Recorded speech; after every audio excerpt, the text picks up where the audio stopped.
So what I'm looking at is on here, I don't know how well you can see that, but here there are what are called spring lines. So I'm just lining them up. And I start with this particular plane because the fence is very shallow.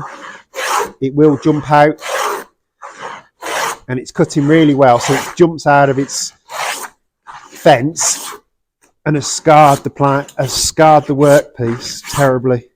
So now I've got a good start in.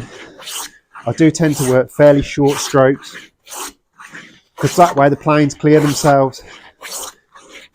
I don't personally think, as we see historically depicted in other media, that they would have started here and pushed that plane all the way to there, because these would just block up in the... This is some quarter sawn European oak that I'm using. This stuff was actually kiln dried because I couldn't get the air dried at the time. I do prefer air dried because the kiln dried you get terrible fissures in it, and if a moulding plane gets under that flake where there's a little fissure, it will just break it off. But then that's the same with any form of moulder. Yeah, spindles the same. So I just keep progressing back. You know, everybody keeps saying, "Oh, yeah, it's slow. It's, you know, it's antiquated," but it actually isn't.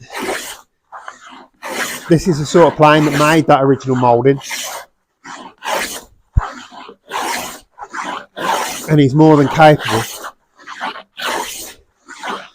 of making this new one. So the only addition I'm doing to this moulding on these pieces is at the end, I am just rubbing the arris off on both this edge and this edge, and I'm doing that solely because it's an antique piece I'm replacing, which has seen years of wear and decay, and to put a sharp corner in would just look wrong with the rest of the room.